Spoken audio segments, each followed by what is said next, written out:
Good afternoon and Happy New Year. It is Tuesday, January 2nd, 2024.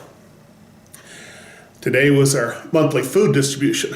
Friday we had 15 volunteers prepare the boxes.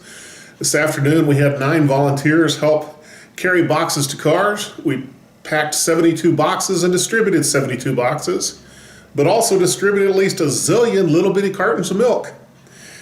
We helped an estimated 43 families, and that's an estimated number 158 people that made up those families.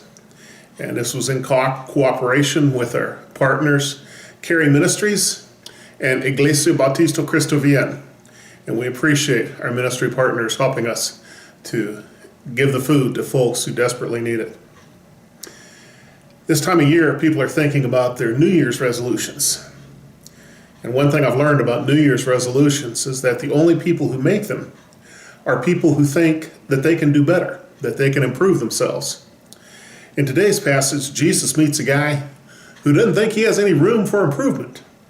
In Mark chapter 10, verses 17 to 20, and I'm reading from the New Living Translation, second edition, it says, "As Jesus was starting out on his way to Jerusalem, a man came running up to him, knelt down, and asked, 'Good teacher, what must I do to inherit eternal life?'" "Why do you call me good?" Jesus asked. "Only God is truly good. But to answer your question, you know the commandments. You must not murder. You must not commit adultery. You must not steal. You must not testify falsely. You must not cheat anyone. Honor your father and mother." "Oh, teacher," the man replied, "I've obeyed all these commandments since I was young." "Okay."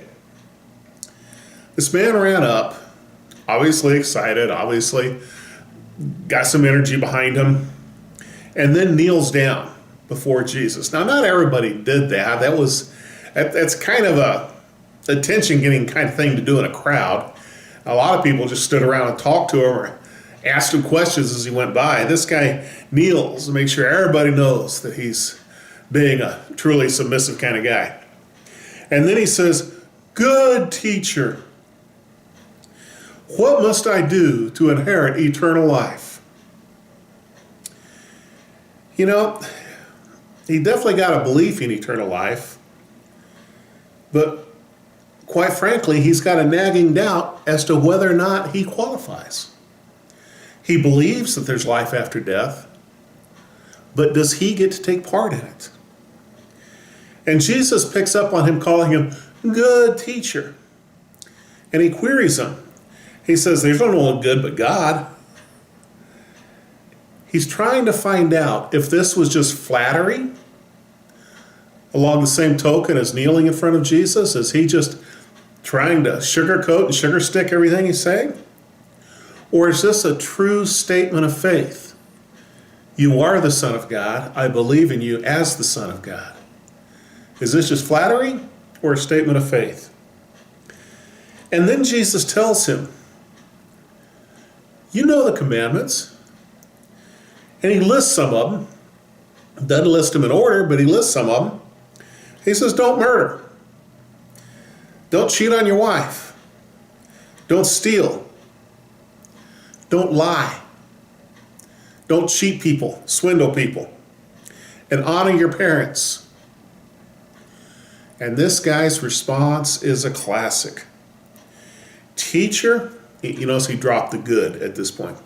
"Teacher, I've obeyed all these commandments since I was young." Let me ask you a question.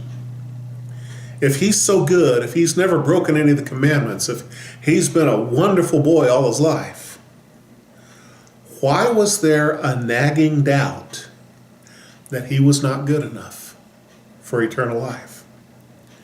Why is he still struggling and troubled, trying to find out if he qualified for eternal life? If all it took was being this wonderful moral person, why is he doubting that maybe he's not partaking in eternal life? And Friday, we're going to look at the rest of the answer that Jesus gave him. But that's the question I want to leave you with. If doing good is all that's required, why was this guy struggling with that nagging doubt that maybe he didn't have eternal life? Flattery certainly didn't get him there. The appearance of goodness and sainthood certainly did not get him there. And he needed to know, am I going to heaven? May 2024 be a year that you recognize the blessings of God, that you do good, and you know whether or not you have eternal life. God bless you.